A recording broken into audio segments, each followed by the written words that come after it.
미륵보살님과 관련된 이야기를 해드리도록 하겠습니다. 지난 시간에 미륵보살님에 대해서 기본적인 말씀을 드렸고, 미륵과 용의 관계는 약간의 숙제가 있어요. 간다라 불상에 보면 미륵을 이렇게 표현할 때 보면 목걸이가 용 목걸이를 하고 있거든요. 용 목걸이. 쌍용 목걸이입니다. 용이 양쪽으로 이렇게 입을 딱 대고 있는. 그래서 굉장히 좀 특이하거든요. 그리고 전에 제가 그런 말씀 드렸었잖아요. 미륵이 우리나라 말로 용이 미르다.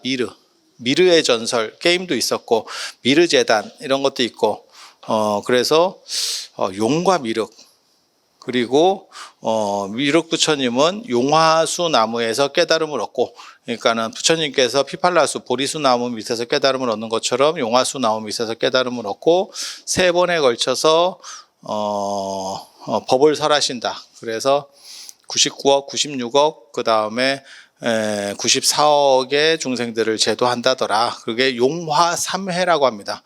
그래서 미륵 부처님이 계시는 정각을 용화전이라고도 하고, 미륵전과 용화전의 차이는 뭐냐면 어디든 마찬가지예요. 이거는 그냥 상식으로 알아두세요. 이름이 나오면 약간 떨어뜨리는 겁니다. 약간 까는 거랍니다. 그러니까는 예를 들어서 적광전 이러면 이제 비로자나 부처님을 모신 정각을 적광전이라고 하거든요. 그런데 이제 그걸 조금 존칭을 해서 좀 더 한 단계 높이려면 대적광전, 대자를 쓰면 되고, 근데 이제 조금 깔려면 비로전, 극락전, 아미타 부처님을 모신 데를 극락전, 한 단계 높이려고 그러면 극락보전, 까면 미타전. 그러면 깔 때는 언제 쓰느냐? 중심 정각이 있고 그 옆에 약간 이제 부수 정각으로 들어갈 때, 메인이 아닌 거예요. 그러니까 큰 절이어서 정각이 여러 개가 있고, 메인 정각에 무슨 예를 들어서 석가모니 부처님이 모셔져 있어. 그래서 대웅전이야. 그런데 비로자나 부처님도 모실 거야. 그러면 적광전이라고 안 하고 비로전. 이해가 되십니까? 그러니까 미륵 부처님이 메인이야. 그러면 용화전. 그리고 미륵 부처님을 그냥 모시는 거야. 그러면 미륵전. 그러니까 약간 이제 찌기다시로 들어가면 이름을 붙이는 거예요. 그러니까 우리나라는 다 마찬가지예요. 이름 붙이면 약간 떨어지는 겁니다. 이름을 직접 부르면 약간 떨어뜨리는 거예요. 그래서 한국 문화의 가장 큰 특징, 동아시아 문화의 가장 큰 특징을 꼽으라면 이름을 부르지 않는 거고, 이름을 부를 경우에는 상대를 약간 경시하는 겁니다. 그래서 어른들은 예전에 유교 얘기하는 거예요. 자나 호 같은 걸 불렀지. 그러니까 우리가 퇴계, 안 그러면 율곡, 이렇게 친구도 그렇게 부르는 겁니다. 친구도 그렇게 부르는 거예요. 친구니까 그냥 이름으로 이황, 황아, 말짱 황이야, 이렇게 안 부른다니까. 근데 율곡 이 같은 경우는 야, 이름 부르면 되게 웃기겠다. 이야! 그러면 이제 또 막장 개그 하시는 분들이 꼭 하시는 거 있거든요. 동생은 3이에요? 이런 거. 죄송합니다. 그게 이제 막장 개그 하시는 분들이 늘 밑에 지금 둘째 동생은 4고 부모님이 참 이름 편하게 지셨네 이렇게. 왜 그런 거 안 해? 이게 굉장히 재밌는 개그인데 지금 밤이라서 여러분이 재미가 없는 거예요. 이거 집에 가 생각해 보면 되게 재밌다. 가만히 곱씹어 보고 생각해 보면 되게 재밌는 건데, 애석하게도 집에 가면 기억이 안 나. 너무 슬프지. 어쩔 수 없어. 그래서 그런 게 있어. 그런 게 있어. 자, 그렇다 치고 그렇게, 그래서 이름을 부르면 약간 사람을 경시하는 겁니다. 그러니까 친구도 부르면 안 되고 위에 사람은 당연히 부르면 안 되고, 그리고 이름이 겹치거나 이러면 밑에 사람이 피해야 되고, 그런 걸 보고 피휘라고 하는 거. 그래서 저 같은 경우도 제가 좀 짜증내 하는 게 이름 지어달라. 힘들어요. 힘들어. 이게 더럽게 힘들어. 스님들은 잘 지어주던데요. 개뿔이나 지으니까. 그냥 대빨이나 지으면 그거 같이 쉬운 게 없고 참 복잡합니다. 이름 지으려면 진짜 돌림자를 쓸 때는 덜 힘들었어요. 두 글자가 결정돼 있으니까. 그러니까 한 글자만 보면 되는데 두 글자를 맞춰야 되고 그게 한문을 맞춰야 되고 한글을 맞춰야 되고 발음을 한글 발음이 또 좋아야 되고 그 다음에 한자 뜻이 좋아야 되고 그 다음에 인명 한자에 들어가야 되고 그 다음 피휘 한자 불용 한자라 해서 안 쓰는 글자들이 있어요. 그 글자는 또 피해야 돼. 이리 빼고 저리 빼고 이리 빼고 그래갖고 힘들게 지어놓으면 연예인 이름에 유명인이 있어. 그런 좋은 이름에 유명인이 없겠냐? 그러면 다시 그렇게 해서 또 쇠가 빠지게 짓고 네이버에 한번 찾아보고 쇠가 빠지게 짓고 네이버에 찾아보고 이렇게 그래가지고 열심히 지어놓으면 또 이제 할아버지랑 한 글자가 같은데요. 발음이 똑같은데 그러면 다시 아니 진짜라니까. 그래서 이름 지어달라고 그러면 엔간하면 안 하려고 그래. 그리고 제가 제일 싫어하는 성씨가 김씨입니다. 김씨 이름 이쁜 거 절대 안 나옵니다. 성씨가 기억으로 되면 이게 오행관계상 이름이 이게 이쁘게 그러니까 우리나라 이름은 시옷하고 이응이 들어가야 이쁘게 나와 이름이. 근데 김씨면 그게 잘 안 맞아요. 그 조합이 안 들어가. 그래서 힘들지. 그래서 김씨면 C급합니다. 김씨 C급합니다. 그런데 뭣도 모르는 사람은 왜 이름이 안 예뻐요? 야, 네가 김씨라서 그래. 네가 김씨라서 그래. 방법이 없다. 방법이 내가 진짜 이씨, 정씨 뭐 이런 건 날로 먹습니다. 그건 이응하고 시옷을 자유롭게 쓸 수 있는 구조만 갖춰지면 그거는 이름 짓기가 상대적으로 쉬워요. 그걸 또 다 맞춰가지고 지으면 또 이제 제일 억장 무너지는 경우가 애들한테 보여줬는데 애들이 싫다는데 하나만 더 지어주시면 안 돼요? 있어. 그렇게 네가 입맛대로 짓고 싶으면 네가 짓든지. 야, 그거 공통점 쭉 뽑아내는 거거든. 이게 지금 법칙이 있어요. 그 법칙을 한글, 한자, 획수, 그 다음에 뜻, 그 다음에 그러니까 한자 뜻, 그 다음에 발음 이걸 맞춰가지고 계속 뽑아내는 거야. 돌려내는 거야. 정확하게 말하면. 야, 그거 하나 돌리는데 시간 더럽게 걸려. 그래서 엉간하면 진짜 이름은 안 짓는 걸로. 본명은 관계가 없습니다. 본명은 상대적으로 편해. 그런 룰에 구애되지 않고 그냥 이쁘게 지으면 되거든. 우리 보살님들의 또 특징이 연세 드신 분들의 특징이 이름이 좀 다 촌스럽기 때문에 본명을 갈구해. 그래서 여기서도 보면 위에 어른하고 글자가 발음만 똑같아도 피해줘야 됩니다. 한자가 똑같을 필요 없고 발음만 똑같아.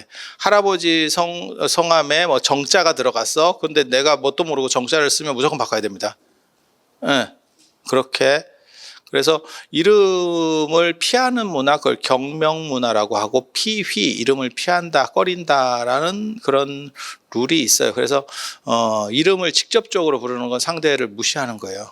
그러니까 이게 서양 문화하고 동양 문화의 가장 큰 차이점 중에 하나입니다. 서양은 이름을 불러주는 문화.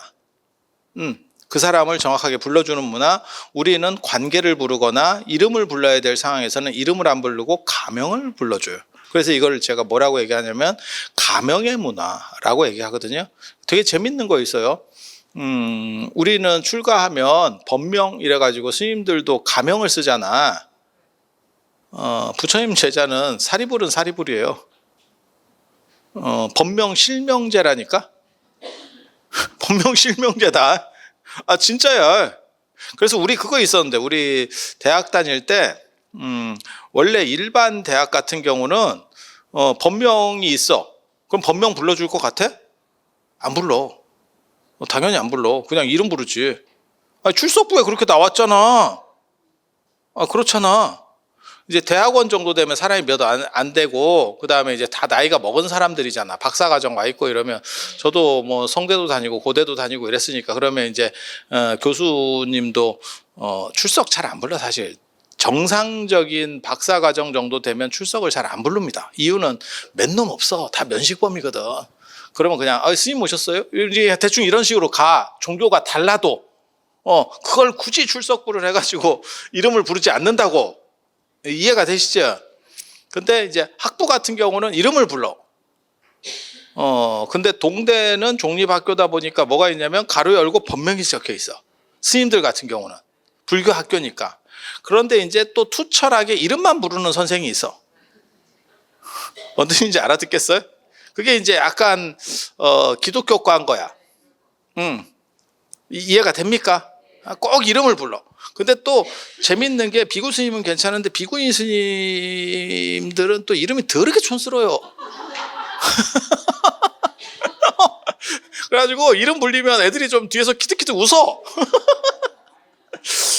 아, 이건가요? 이제 또 이렇게 되는 거지. 그래갖고 한 스님이 이제 가서 이제 쉬는 시간에 가서 이게 법명을 불러주시면 안 되냐고 또 이제 선생한테 그런 거야. 그러니까 아니 이름이 있는데 이름을 불러야지 뭔 본명을 부르냐고. 출석 부대로 나는 하는 거라고. 딱 이렇게 또 나오는 거야. 그래갖고 나중에 이제 뭐 싸우고 또 뭐 이런 적도 있고 하거든. 되게 재밌어. 되게 재밌어. 그래서 그거를 견디다 못해서 법명을 실명으로 바꾸는 스님들도 있어. 법명 실명제. 그러니까 인도는 사리불이면 사리불, 목건년이면 목건년, 그냥 지 이름이 본명이야. 이름이 바뀌는 게 없어. 이해가 되십니까? 근데 여기는 바꾸는 거야. 동아시아의 이게 큰 특징 중에 하나입니다. 그래서 이름을 바꿔. 그래서 전에도 월정사에 와가지고 누가 쓸데없는 거를 물어보더라고. 내가 참 그런 얘기하면 내가 답답하거든. 스님이면 다 이름을 안다고 생각하는가 봐. 자기가 아는 스님이 있는데 그것도 이름을 얘기해. 본명도 아니고 그 스님 아니에. 야, 월정사 안에 스님이면 그게 이제 좀 어느 정도 친하면 이름도 알거든, 사실. 그래서 그런 정도 이렇게 좀 이렇게 하는 거고, 저 정도만 돼도 월정사 스님도 다 몰라. 그걸 누가 계속 그 이름 보고 있나? 그러니까 무슨 학교를 같이 다녔어요. 그러면 대부분 알아. 왜냐면 출석부도 있고 뭐 시험 뭐 이런 거 볼 때도 있고 다 이렇게 하면 서로 알거든. 그렇지만 서로 이름 안 부를 때는 보살님들도 저한테 늘상 그러는데 자기 이름 아냐고. 야, 내가 네 이름을 어떻게 그래갖고 몇 번을 사인을 받아갔는데 이름을 기억을 못한대. 야, 그거 어떻게 내가 그걸 다 기억해? 그리고 이름을 불러주는 게 아니잖아. 막말로 얘기해서 그냥 보살님 하든지 뭐 나중에 법명을 부르는데 그걸 내가 어떻게 다 외워? 그리고 제가 머리가 좋은 사람이 아니라니까. 그래서 저는 머리를 쓸 때 내가 머리가 안 좋기 때문에 몰아섰어요. 그래서 딱 기억해야 될 거는 그 부분을 딱 기억을 하고 나머지는 풀어버려. 그게 눈동자가 우리가 영상을 볼 때도 그렇게 하거든요. 눈동자가 모든 곳에 초점을 맞추지 않아. 대부분은 뿌옇고 내가 보려고 하는 부분만 뚜렷하게 보이는 거야. 아니, 그렇게 처리가 된다니까. 눈이 모든 정보를 다 뚜렷하게 처리해 놓지 않아. 카메라도 그래요. 카메라도 그래. 그래서 그런 식으로 잡아내는 거기 때문에 우리 같은 사람은 기억력이 부족하니까 이렇게 몰아서 쓰거든. 그러면 뭐 더 기억 못하지. 그러니까 얼굴은 많이 봤는데 이름이 뭐냐? 모르지. 이제 두 종류는 금방 알 수 있습니다. 금방 기억합니다. 첫째는 별난 사람. 사고를 크게 한번 쳐주면 얼마 안 됐어도 정확하게 기억합니다. 저 폭탄, 위험. 독극물 이렇게 얼굴에 해골 이렇게 마크가 이렇게 있는 거야. 이렇게 저거 위험해. 아니면 뭐 감동할 만한 뭔가 사연이 있어. 그러면 기억해.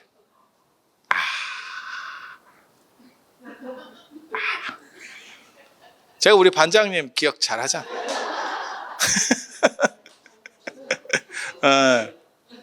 존재감 갑이지. 근데 주변인으로만 이렇게 있으면 사실 기억 잘 못해요. 그리고 여러분들 스스로는 굉장히 다른 것 같지만 실제로는 파마머리에 비슷하게 생겨가지고 이게 생각같이 그렇게 쉽지 않습니다. 그래서 이름을 부른다고 하는 게 상대에 대해서 약간 경시하는 풍조가 이 동네에는 있는 거고, 서양에서는 이름을 불러줘야 되는 거. 그러니까는 문화가 완전히 다른 거죠. 그래서 전에도 제가 그런 말씀 드렸잖아요. 아버지 이름은 알고 있지만 평생 부를 일이 없는 게 아버지 이름. 쓰라고 하면 써. 뭐 우리가 뭘 서류 같은 거 할 때 다 아버지 이름을 써. 하지만 부르라고 하면 찢어서 부르지. 윗자는 뭐 아랫자는 뭐 이렇게 해서 이름을 깨트려 버려. 근데 진짜 희한한 사람도 내가 봤잖아. 지 이름을 윗자는 뭐 아랫자는 뭐. 야, 네 이름은 그렇게 하는 거 아니야. 내 이름은 윗자는 뭐 아랫. 이게 뭐 사극도 아니고, 아니 사극도 그렇게 안 해. 이거 자기 이름은 그렇게 하는 게 아니야. 그거는 윗사람 이름을 범해야 되는데 내가 너무 죄송하기 때문에 그걸 쪼개서 예의를 차리는 거야. 근데 너는 너 자신에게 예의를 차리는 거야 지금. 예의가 과하구나. 나 되게 재밌는 사람 되게 많이 봤거든. 근데 이게 이런 거 사실은 저는 어렸을 때 이런 거를 대략적으로 사실은 조금 이렇게 미취학 아동 때 기본적인 거를 좀 많이 주워 들었어요. 그건 저희 할아버님이 훈장이었었기 때문에 그런 교육들을 좀 받았었고, 사실 요즘 분들은 이런 이유를 잘 모르는 거야. 왜 이렇게 했는지. 그러니까 납득을 못하니까 그런 실수들을 벌일 수 있다라는 생각이 들어. 근데 되게 웃긴 거예요. 아는 사람 입장에서는 진기하고요. 이런 생각이 딱 들지. 그래서 이름을 부른다는 게 서양에서는 개인성을 이렇게 강조해 주는 거예요. 강조해 주는 거고, 우리는 집단주의 구조 속에서는 그 개인을 도드라지게 불러주는 거에 대해서 신뢰라고 생각을 해요. 그래서 요즘 들어서 최근 몇십 년 사이에 나온 게 자기 이름 부르는 사람이 있잖아. 자기 이름. 여자애들이 그렇게 자기 이름을 불러. 소민이는요 이랬어요. 뭐 그런 거 있어. 그런 거. 그런 거. 저게 뭐 하는 짓인가, 자기를 타자화시키나, 정신 해리 현상이 일어나나, 이게 분열인가, 뭐 이런 생각이 드는 뭐 그런 거. 그런 것도 있고, 재밌는 거는 제가 전에 그런 얘기 잠깐 해드렸는데, 이름 뒷자만 부르는 거 있어요. 그게 신성일 영화나 이런 데 보면 뭐 민이라고 해, 뭐 이런 거요. 이런 거 있어요. 이런 거. 그런 거 그거 중국에 있는 거야. 그래서 그게 저 서안이나 이런 데 가면 뭐 규기 스님, 현장 스님 그러면 그 탑에 보면 이런 기록에 보면 뭐라고 나오면 규기 이러잖아요. 그럼 기사가 기라고 하는 스님이라고 이렇게 뒷글자만 써. 뒷글자만. 그래서 저는 예전에 그 신성일 영화나 이런 거 보면서는 무슨 생각했냐면, 저게 서양 풍속일 거야. 이름을 불러주고 뒷글자만 가지고 이렇게 쓰는 게, 근데 그게 당나라나 이런 때도 늘상 다 써왔던 거예요. 그래서 한 글자만 해. 그러니까 이게 한 글자만 부르면 뭐가 있냐면 기본을 알아야 돼. 규긴지를 모르면 기사가, 사는 여기서 스승사자고 거기서는 스님이라는 뜻이에요. 그러면 그게 규긴지를 모르면 어쩌라고 이제 이렇게 되는 거야. 그러니까 미리 이 인명들을 외우고 있어야 돼. 그래서 아마도 그게 특징적으로 사람을 불러야 되는데 이름을 부를 수 없을 때, 다 부를 수 없을 때 한 글자만 부르는 게 아닌가라는 생각을 해 봅니다. 그래서 이름이 간판에 나와 있으면 그거는 부속적인 정각에 쓰는 거다. 그러면 주된 정각인데 그 절에서 하찰에서 메인 정각인데도 뭐 미타전 이렇게 돼 있는데요. 주지 스님이 잘 모르는 겁니다. 그러니까 주지 스님이 슬픈 겁니다. 그거 다 원칙들이 있는 거예요. 그래서 제가 그런 말씀 드리잖아요. 예전에 대웅전 이렇게 하는 거하고 대웅보전 이러면 보자가 들어가면 중간에 부처님이 3분 모셔져 있어야 된다. 그게 다 룰이 있어요. 그러니까 대웅전은 부처님이 한 분 모셔져 있거나 안 그러면 한 분 부처님 계시고 양쪽에 문수보살, 보현보살이 계시거나 보살이 1불, 2보살이 있거나 뭐 이런 식으로 되는데 대웅보전 이러면 부처님이 3분이나 5분이 계시거나 이렇게. 그래서 그 이름만 봐도 레벨들이 좀씩 다르게 그게 원칙적으로 있는 거예요. 이거를 의궤성, 법칙성이라고 합니다. 그래서 이런 법칙성을 잘 알면 문서만 봐도 상황이 어떤지를 대충 알아. 이해가 됩니까? 근데 문제는 그 주지 스님이 가방끈이 짧아서 그걸 안 맞춰놨으면 이제 우리가 허당으로 걸리는 거지. 우리는 이제 문건만 딱 보고 정리하다가 이제 덜컥수에 걸리는 거지. 근데 뭐 기록만 남아 있으면 뭐 덜컥인지 아닌지도 몰라. 그래서 그렇게 되는 거예요. 그렇게. 그래서 미륵부처님과 관련해서는 미륵 3부경이라고 하는 게 있어요. 미륵 상생경, 미륵 하생경, 미륵 성불경. 미륵 6부경으로 나오는 데도 있는데 이 3부경이 기본적인 경전이에요. 그래서 미륵 상생경은 미륵 부처님이 도솔천에서 이렇게 대중들을 교화하고 있는 상황. 미륵 부처님은 도솔천에 있을 때는 제가인의 모습으로 하고 있어요. 출가인이 아니고. 그래서 그렇게 도솔천에서 교화하는 미륵 부처님의 어떻게 보면 정토, 어떻게 정토를 뭐라고 설명할 수 있냐면 이상세계. 정토가 이제 깨끗한 국토 뭐 이런 뜻인데 그 부처님이 관리하시는 이상세계, 정확하게 말하면 조금 없어 보이는 표현이긴 한데 나와바리 아미타 부처님은 극락세계 이렇게, 석가모니 부처님은 영산정토라고 합니다. 영축산. 영축산. 거기가 일반인의 눈으로 보면 별 볼 일이 없어 보이는데 이렇게 조금 관점이 선 수행자의 눈으로 딱 보면 거기가 석가모니 부처님의 세계가 펼쳐져 있어. 그게 다중우주론이라고 하는 거지. 다른 세계가 겹쳐 있어. 그런 게 있어. 나중에 제가 법화경 같은 거 설명할 때 기회 되면 그런 걸. 그 되게 재밌는 거예요. 다중우주론 이런 거 아세요? 뭘 보시면 되냐면 영화 닥터 스트레인지 이런 거 보시면 돼. 너무 저렴했지? 저렴한 맛으로 저는 제 얘기는 듣는 거니까 진지한 거 재미없는 거 들으실 거면 어른들 거 들으시면 돼요. 근데 내 얘기 들으면서 불면증이 치료됐어요. 그건 뭐야 도대체? 틀어놓고 잔대. 근데 내 목소리가 그렇게 자기 좋은 목소리는 아닌데 그게 어른 스님들이 이렇게 그 평톤이 있어. 평톤 쫙 이렇게 고급 승용차에서만 볼 수 있는 일관된 톤, 이게 그건데 저는 사실 이렇게 약간 굴곡이 있는데 쑥대머리 뭐 이런 식으로 굴곡이 있는데 이거를 불면증이 치료됐어요. 감사합니다. 그걸 굳이 나한테 와서 얘기할 필요가 있나? 몰라. 그렇다 치고.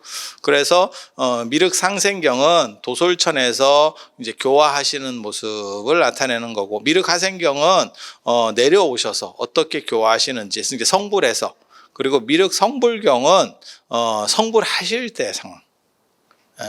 제가 기억은 뭐 뚜렷하게 잘 안 나. 하도 이런 거 옛날에 봐서 개두말성에서 태어나셔서 성불하신다는 그런 이야기들이 그 경전에 보면 나옵니다. 경전에 보면 나옵니다. 그래서 3차례에 걸쳐서 이제 교화를 하시고, 그리고 미륵 부처님이 사시는 태어나셔서 이렇게 깨달음을 얻으신 세계는 이 세계가 굉장히 좋은 세계예요.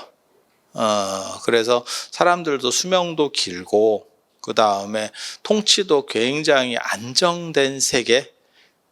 그래서 전륜성왕이 다스리는, 전륜성왕은 누구냐면 대제국을 건설하고 있는데 폭력적이지 않아. 무력이 만렙입니다. 그런데 그 무력을 쓰지 않아. 저는 그 전륜성왕에 대한 얘기를 보면서 되게 재밌었거든요. 어렸을 때 그런 얘기들을 보면 뭐가 재밌었냐면 군사가 엄청 많아요. 전륜성왕은 압도적으로 많아. 하지만 쓰지 않아. 왜? 너무 전력 차이가 크기 때문에 굳이 안 써도 되는 거예요. 그래서 그 전륜성왕 이야기를 보면 되게 재밌는 게, 무력이 있으면서 말로 하는 사람. 그러니까 덕이라고 하는 것은 이런 건가? 라는 생각을 했거든요. 그리고 제가 전에도 잠깐 그런 얘기를 해드렸어요. 큰 덕자, 도덕할 때 그 덕자가 실제로는 선진시대 때는, 그러니까 진나라 이전 시대 때는 거기에 파워라는, 힘이라는 게 있다. 그러니까 사람이 좋은 거를 가르쳐 주려고 해도 사람이 따르려면 힘이 있어야 되는 거예요. 힘이 있어야 되는 거예요. 힘이 없이 좋은 얘기를 해도 잘못하면 무시되거나 헛발질만 되는 거예요. 왜냐하면 사람들이 안 따라. 그래서 징기스칸 이야기에도 보면 그렇지. 징기스칸 몽고 제국이 막 전성기 막 이렇게 들어가면 안 싸우고 이깁니다. 싸워서 이기는 게 아니야. 우리 쪽으로 밑으로 들어올래? 안 그러면 한따까리 할래? 이러면 기다리고 있었습니다. 이러면서 들어가지. 제가 이거 초청장 올 때까지 기다렸잖아요. 아이, 빨리 보내줘야지. 왜 이제 들어오래? 벌써 들어가려고 준비하고 있었는데. 맞서면 완전히 진짜 뭐 절단이 나는 겁니다. 징기스칸 그 맞서면 사람만 죽이는 거 아니에요? 가축까지 싹 죽이고 사람이 살 수 없게 물에 독까지 풀고 그 성 허물고 뭐 이런 거는 일도 아니고 모든 생명 초토화입니다.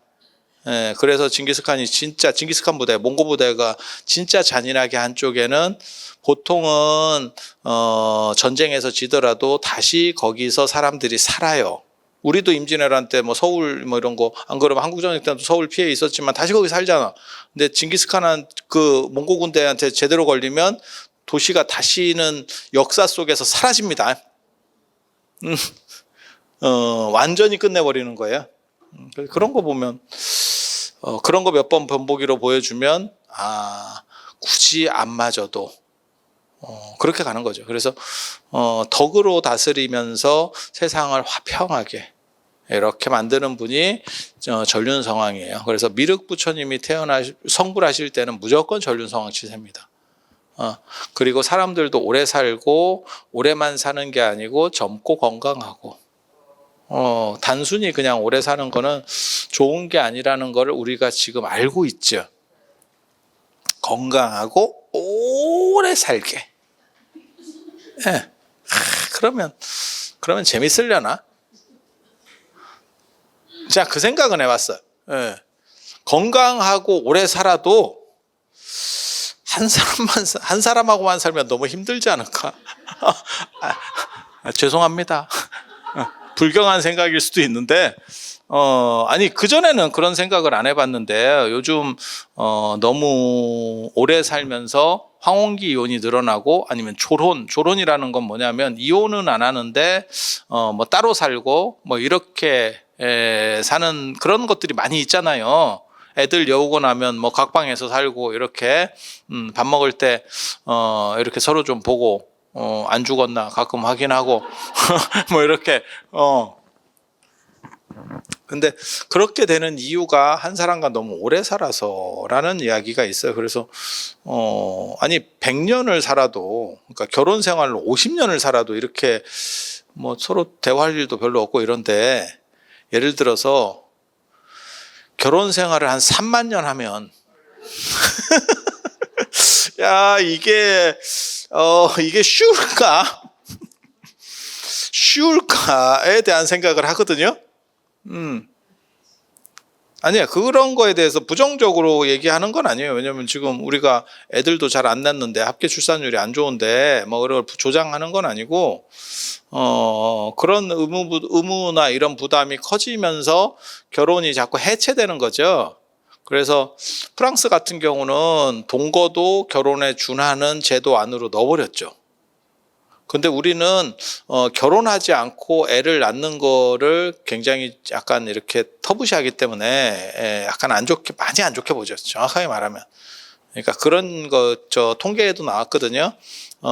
동거에 대해서 어떻게 생각하십니까? 큰 문제가, 그렇게까지 큰 문제는 없다고 생각합니다가 더 많아. 네 자식이면 어떻습니까? 그건 절대 안 되고. 그건 안 되고. 그러니까 이 얘기는 뭐냐면 사회적인 생각이 바뀌어가고 있는 거예요. 그러니까 어른들은 이해는, 머릿속으로 이해는 되지만 감정적으로 납득은 안 되는 상황인 거예요. 그러니까 다른 애들은 되는데 내 자식은 안 되고, 그럼 내 자식 아닌 사람이 누가 있냐? 누군가의 자식이지. 아니 그렇잖아. 그 얘기는 갈등 구조가 지금 존재한다는 얘기고, 그 다음에 결혼을 안 한 상태에서 애를 낳는 거에 대해서는 어떻게 생각하시면, 그러면 뭐 그럴 수도 있죠.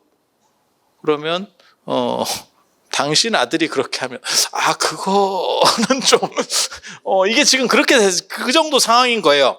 근데 유럽이나 뭐 이런 데서는 그걸 그냥 제도적으로 해서 다 인정해 주는 쪽으로 가는 거예요. 그러니까 결혼이 해체되고, 결혼을 지금 굉장히 늦게 하잖아요. 그래도 합계 출산율이 그렇게 줄지 않는데 어느 정도까지는 버티고 있는데, 우리는 그런 쪽을 죄악시하다 보니까 출산율이 더 안 좋아지는 거야. 결혼도 안 하려고 하는데 애도 안 낳으려고 하는 거야.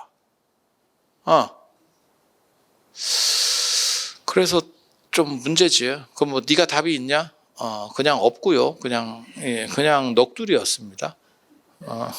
그래서 미륵 부처님 오셨을 때는 한 사람과 결혼하면 한 3만 년 살아야 돼.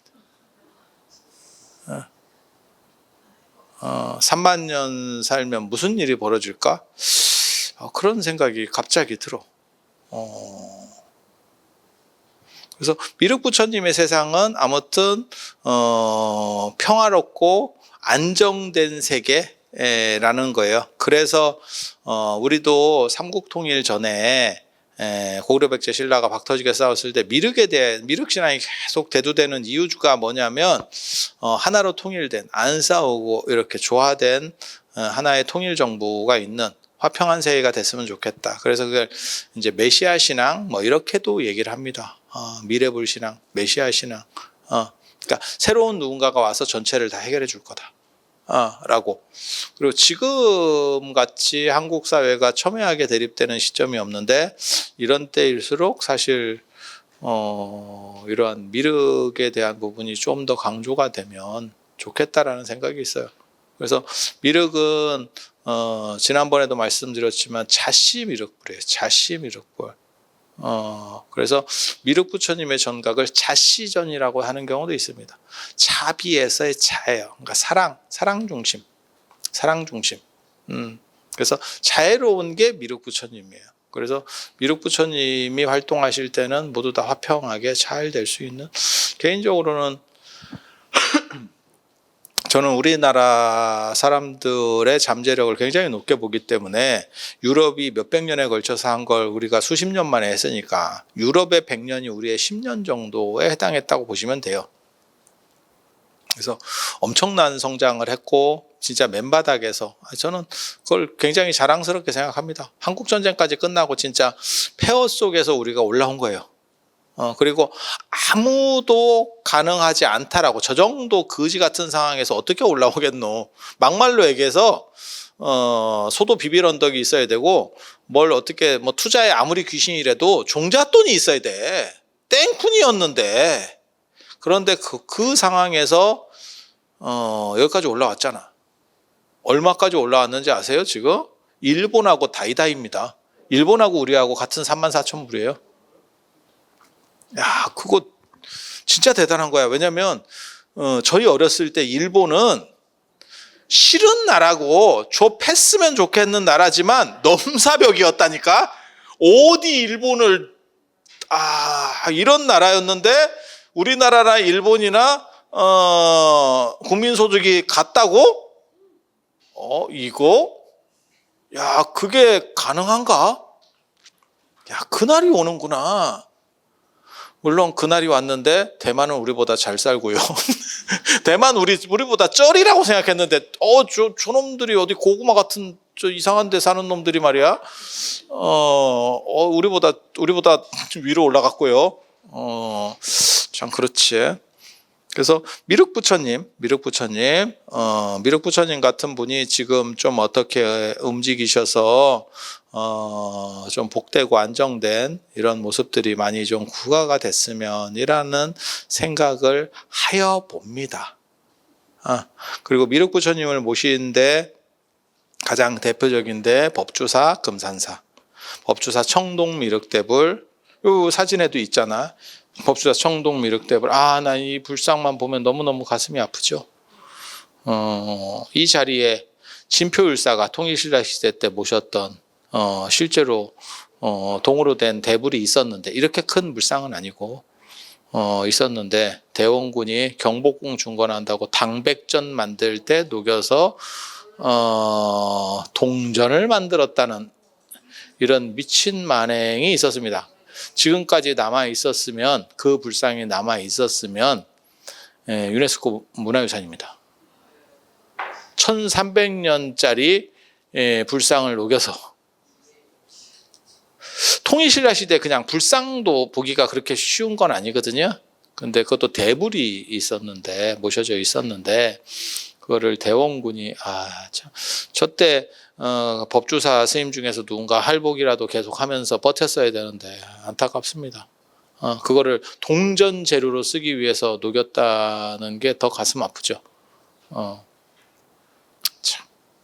그래서 당백전에는 진표율사의 미륵부처님이 모셔져 있다더라. 그래서 제가 어렸을 때 무슨 생각을 했냐면, 어디 옥션 같은 데 들어가서 당백전이라도 하나 사야 되나.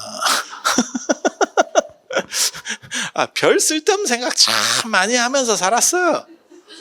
참 진기한 사람입니다, 저도. 이런 게 인생인가 싶기도 하고. 그리고 이제 나중에 여기에 시멘트로다가 만들었죠. 해방된 뒤에 시멘트로 이렇게 어렸을 때 그 기억 안 나세요?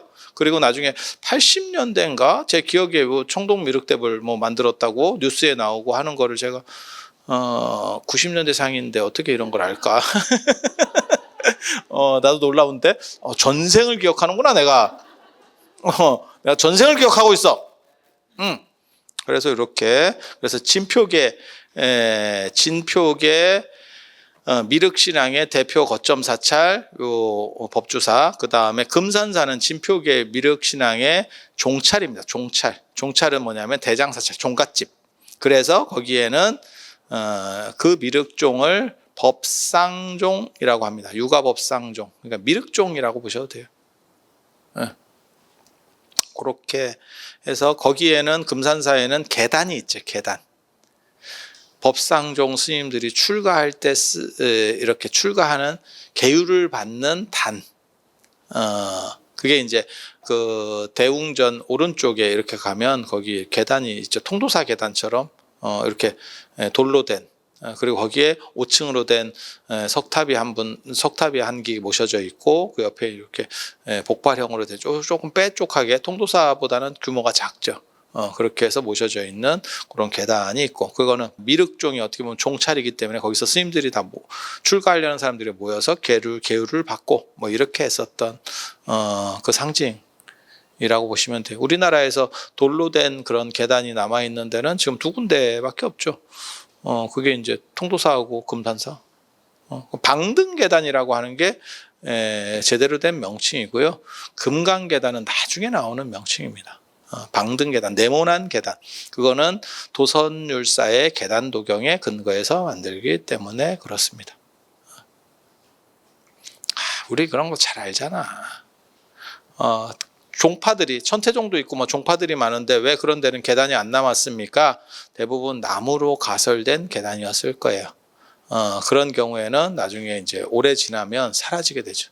뭐 불이 나거나 화재나 이런 게 소실돼 버리면 끝나버리기 때문에 우리 기록들을 보면 뭐 비문이라든지 예전에 고승들과 관련된 그러한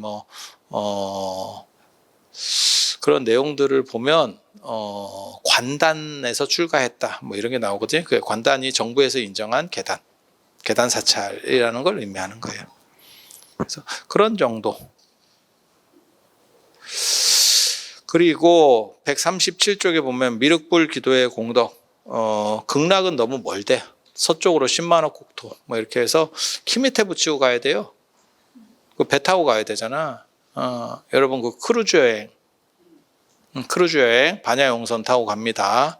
반야용선이라는 거는 반야 지혜를 나타내는 거고, 용선은 용머리 배. 용머리 배는 최상급 배들은 다 용머리 배예요. 황제가 타는 배를 용주 이렇게 하거든요. 앞에 용장식이 있는 배. 그렇게 해서 그걸 타고 이제 가야 되는데 너무 멀대. 크루즈 여행. 그래서 제가 그런 얘기 하잖아요. 49제가 비싼 거 아니다. 극락까지 10만원 국토를 경유해야 가는데, 야, 그 정도면 싸지. 서양 유람선에 비하면 이건 뭐 개꿀인 거야. 우리나라에는 그런 게 별로 없는데, 유럽이나 이런 쪽에는 그 유람선으로 다니는 게 있죠. 그거 크루즈 여행 뭐 40일짜리, 60일짜리 이런 거 있어요. 그래서 이렇게 정박해서 내리면 그게 크루즈 여행이 되게 편한 게 짐을 안 싸도 되니까.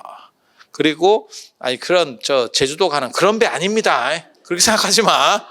그 닭장배 아니고요. 멀쩡한 배 있어요. 멀쩡한 배. 괜찮은 배 있어. 호텔이 통째로 들어가 있는 배가 있다니까.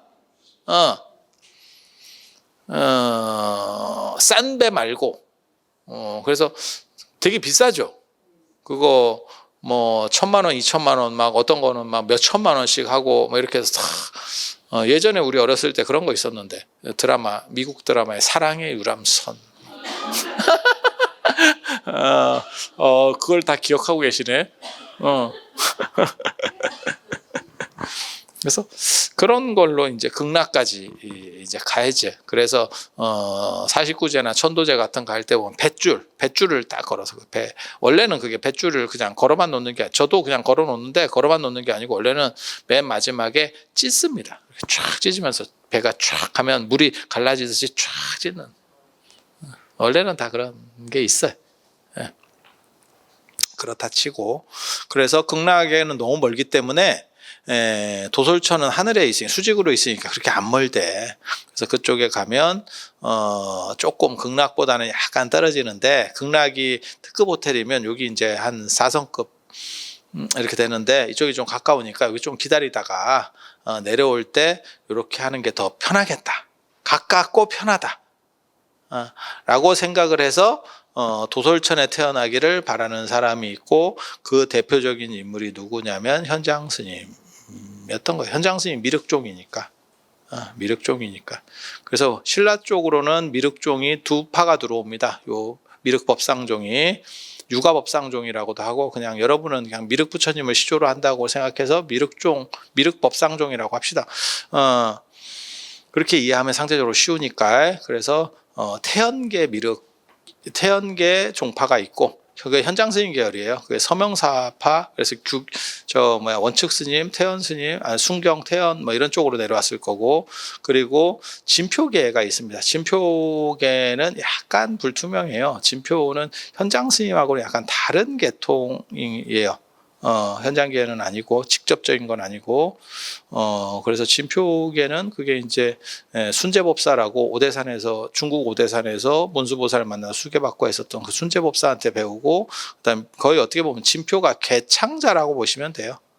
그래서 미륵부처님을 직접 만나서 간자를 받고, 손가락 뼈를 받고, 뭐 이렇게 해서 뭐 점찰법회를 열고 뭐 했었던, 점찰법회가 뭐냐면 참회기도입니다. 참회기도. 요즘 쉽게 말하면 참회기도. 요즘은 이제 뭐 미륵점찰법회 같은 걸 하는 경우는 없는데, 요즘 참회기도 비슷하게 해서 제일 많이 하는 거는 양무제, 자비도량창법. 그리고 그게 제일 많은 것 같고, 그 말고 또 108대 참회문 뭐 이런 것들이 좀 있는 것 같고, 진표 계열은 망신참이라 그래가지고 몸을 사리지 않는 참법. 그래서 절을 할 때 그냥 이렇게 절을 하는 게 아니고 절을 이렇게 몸을 던져. 그래갖고 이걸 하다 보면 손발이 부러진대.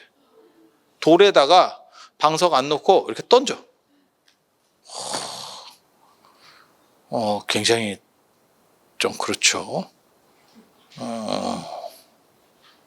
여러분들은 그냥 방석 위에서 살살 절을 해도 관절이 지금 나갈 것 같은 연세라니까 절대 하시면 안 돼. 그게 망신참법이라고 하는 거예요.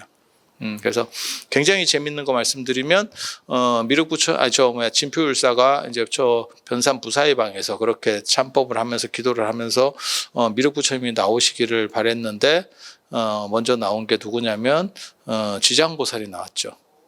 그 지장보살이 나오니까, 대단하다. 이렇게 하니까, 진표율사가, 됐고요. 저는 미륵부처님입니다. 이러면서 계속 했다는, 진짜 나오는 얘기야.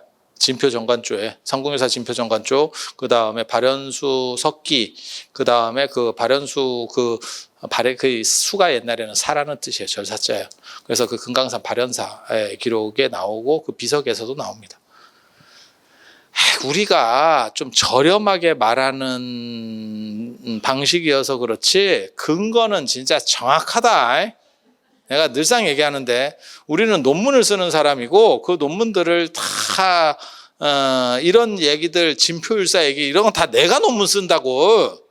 내가 다 찾았기 때문에 정확해. 단지 이제 늙어가지고 좀 오락가락해서 부정확할 수는 있는데 찾고 근거 있고 이건 다 100%입니다. 그래서 그런 정도 생각하시면 되겠습니다. 그래서 현장 스님 맨 마지막에 돌아가셨어요. 제가 전에도 그런 얘기 했잖아요. 여기 봐봐. 128쪽에